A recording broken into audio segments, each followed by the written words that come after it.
नमस्कार बंधुगण मो यूट्यूब चैनल को मुझे स्वागत जनाऊँ।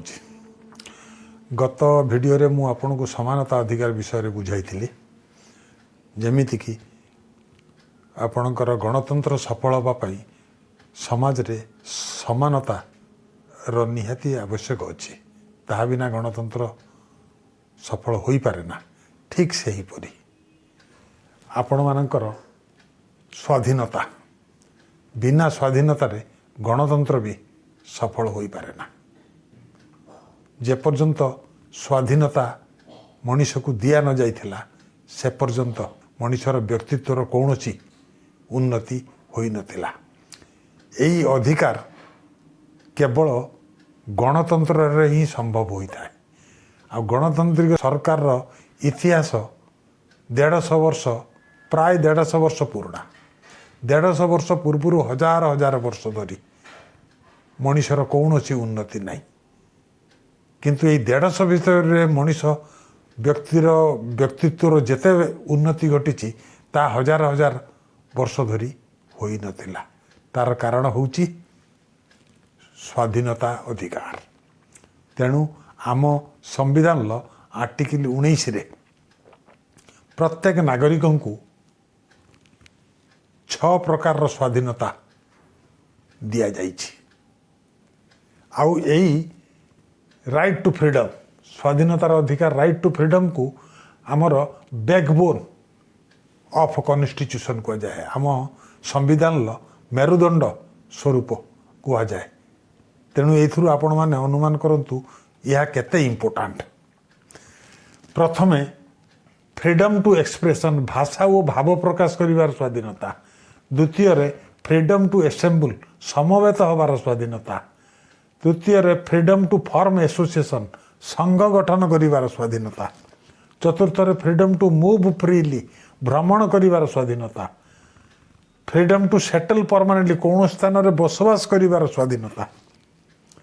फ्रीडम टू डू प्रोफेशन व्यवसाय निज इच्छा अनुसार चॉइस अनुसार व्यवसाय करिवार स्वाधीनता।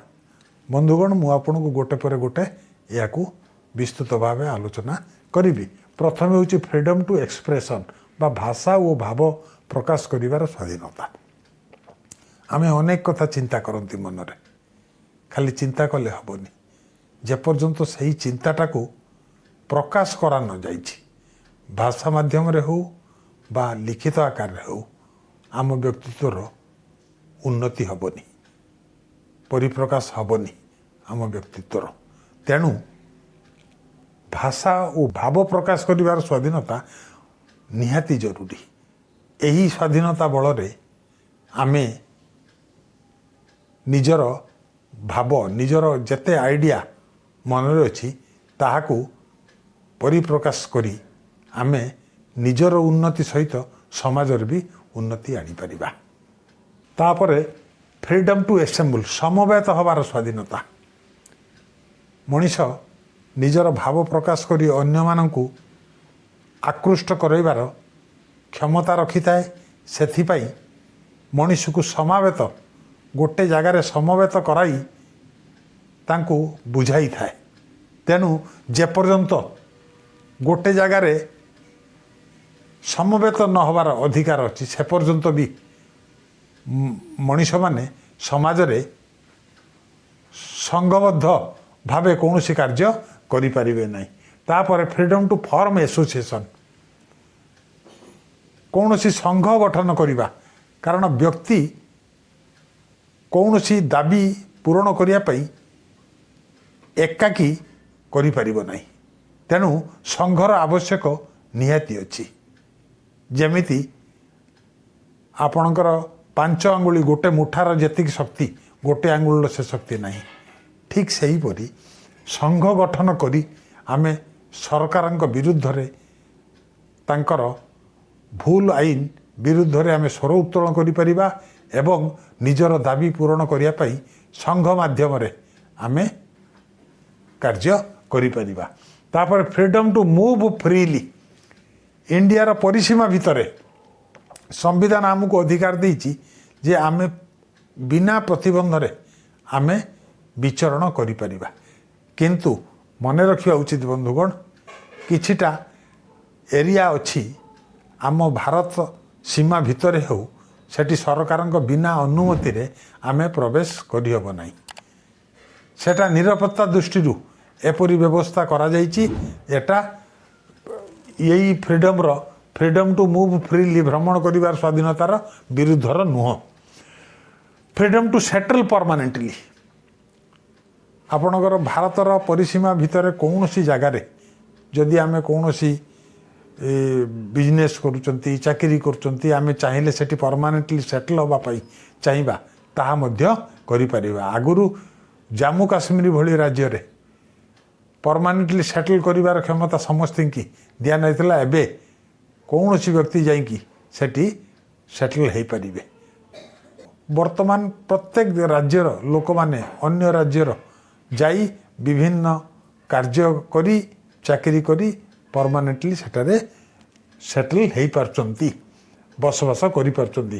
ଫ୍ରିଡମ୍ ଟୁ ଡୁ ପ୍ରଫେସନ୍ ସେଇଭଳି ଆମ ନିଜ ଇଚ୍ଛା ଅନୁସାରେ ଚଏସ୍ ଅନୁସାରେ ଆମର ନିଜର ଗୁଜୁରାଣ ମେଣ୍ଟାଇବା ପାଇଁ ଆମେ କୌଣସି ବ୍ୟବସାୟ ବୃତ୍ତି କରିବାର ସ୍ୱାଧୀନତା ମଧ୍ୟ ଆମକୁ ସମ୍ବିଧାନ ଦେଇଛି। କିନ୍ତୁ ମନେ ରଖିବା ଉଚିତ ଇଏ ଯେଉଁ 6ଟି ସ୍ୱାଧୀନତା ଆମକୁ ସମ୍ବିଧାନ ଦେଇଛି ତା ନିରଙ୍କୁଶ ନୁହେଁ, ନିରଙ୍କୁଶ ଏବ୍ସଲ୍ୟୁଟ୍ ନୁହେଁ। ତା ଅର୍ଥ ଏ ନୁହେଁ ଯେ ଆମର ଏଇ ସ୍ୱାଧୀନତା ଦିଆହେଇଛି ଯାହାଫଳରେ କି ଆମେ ଯାହା ଇଚ୍ଛା କରିବା ତାହା କହିପାରିବା କିମ୍ବା ଯେକୌଣସି ବୃତ୍ତି ହେଉ ତାହା କରିପାରିବା, ତା ଅର୍ଥ ତାହା ନୁହେଁ। ତେଣୁ ଏକତା ସୁରକ୍ଷା ଦୃଷ୍ଟିରୁ ଆଉ ନୈତିକତା ଦୃଷ୍ଟିରୁ ସରକାର ଚାହିଁଲେ ଇଏ ସମସ୍ତ ଆପଣଙ୍କର ଅଧିକାର ଉପରେ ରେଷ୍ଟ୍ରିକ୍ସନ୍ ଲଗେଇ ପାରିବେ। ଆର୍ଟିକଲ 20 ଆଇନର ଶାସନ ଅର୍ଥାତ୍ ରୁଲ୍ ଅଫ୍ ଲ।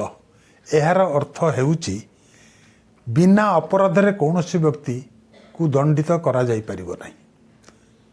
ଆଉ ଅପରାଧ ତୁଳନାରେ ଅଧିକ ଦଣ୍ଡ ତାକୁ ଦିଆଯାଇପାରିବ ନାହିଁ। ତା ଛଡ଼ା ଯେଉଁ ସମୟରେ ସେ ଅପରାଧ କରିଛି ସେହି ସମୟରେ ପ୍ରଚଳିତ ଦଣ୍ଡ ଅନୁସାରେ ତାକୁ ଦଣ୍ଡିତ କରାଯିବ। ତା ଛଡ଼ା ସେମାନଙ୍କୁ ତାଙ୍କ ନିଜ ବିରୁଦ୍ଧରେ ସାକ୍ଷ୍ୟ ଦେବା ପାଇଁ ତାଙ୍କୁ ବାଧ୍ୟ କରାଯିବ ନାହିଁ ଏବଂ ଗୋଟିଏ ଅପରାଧ ପାଇଁ ଗୋଟିଏ ଥର ତାକୁ ଦଣ୍ଡ ଦିଆଯିବ। ଗୋଟିଏ ଅପରାଧ ପାଇଁ ବାରମ୍ବାର ଦଣ୍ଡିତ କରାଯିବ ନାହିଁ। ପୂର୍ବରୁ ମୋଗଲ ପିରିୟଡ଼ ସମୟରେ କଠୋର ଦଣ୍ଡ ଥିଲା। ଯିଏ ହାତରେ ଯାହାକୁ ମାରୁଥିଲା ତା ହାତକୁ ଛେଦନ କରାଯାଉଥିଲା। ବର୍ତ୍ତମାନ ଯଦି କେହି ଜଣେ ଅନ୍ୟ ଜଣକୁ ହାତ ଦ୍ୱାରା ମାରେ ବର୍ତ୍ତମାନ ଆଇନ ଯାହା କହୁଛି ସେହି ଅନୁସାରେ ହିଁ ତାକୁ ଦଣ୍ଡ ଦିଆଯିବ। ଆଉ ମୋଗଲ ସମୟର ଅତୀତରେ ଯେଉଁ ବ୍ୟବସ୍ଥା ଥିଲା ସେ ଅନୁସାରେ ଦିଆଯାଇପାରିବ ନାହିଁ। ଏହା ହେଉଛି ଆମର ରୁଲ୍ ଅଫ୍ ଲ। ତାର ନେକ୍ସଟ ହେଲା ରାଇଟ୍ ଟୁ ଲାଇଫ୍, ଜୀବନ ଧାରଣ ଅଧିକାର। ଏହା ଅର୍ଥ ହେଉଛି ସରକାରଙ୍କ ବିନା ଆଇନରେ କୌଣସି ବ୍ୟକ୍ତିକୁ ତା ଜୀବନରୁ ବଞ୍ଚିତ କରାଯାଇପାରିବ ନାହିଁ। ଏମିତିକି ଆମର ନିଜର ବି ଅଧିକାର ନାହିଁ ଯେ ଆମେ ସୁଇସାଇଡ୍ କରିବା। ଯଦି ଗୋଟେ ଲୋକ ସୁଇସାଇଡ୍ ଆଟେମ୍ପ୍ଟ କରୁଛି କିନ୍ତୁ ବଞ୍ଚି ଯାଉଛି ତାପରେ ତା ଉପରେ ଧାରା ଲାଗୁ ହୋଇ ତାକୁ ଦଣ୍ଡ ଦିଆଯିବ, କାରଣ ତାର ନିଜର ମଧ୍ୟ ତା ନିଜ ଜୀବନ ନେବା ପାଇଁ ଅଧିକାର ନାହିଁ। ଏହାକୁ କୁହାଯାଉଛି ରାଇଟ୍ ଟୁ ଲାଇଫ୍, ଜୀବନ ଧାରଣ କରିବାର ଅଧିକାର।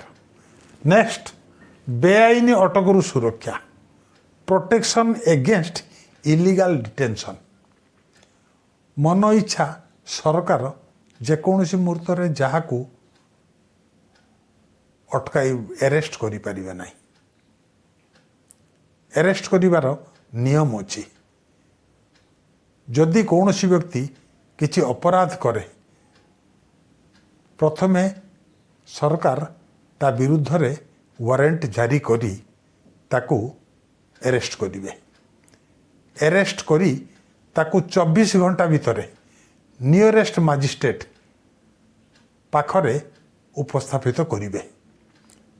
तापरे ताकू की प्रकार दंड दिज्व एटा कोर्ट डिसाइड करिवो, पुलिस नुह।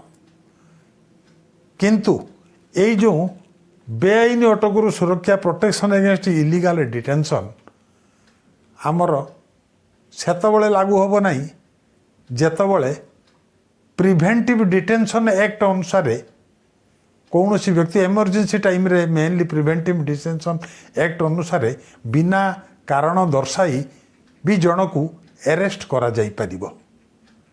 ये प्रिवेंशन डिटेंशन एक्ट अनुसार जदि कौन सी व्यक्ति को अरेस्ट करा जाए ता प्रति एटा लागू होब नहीं।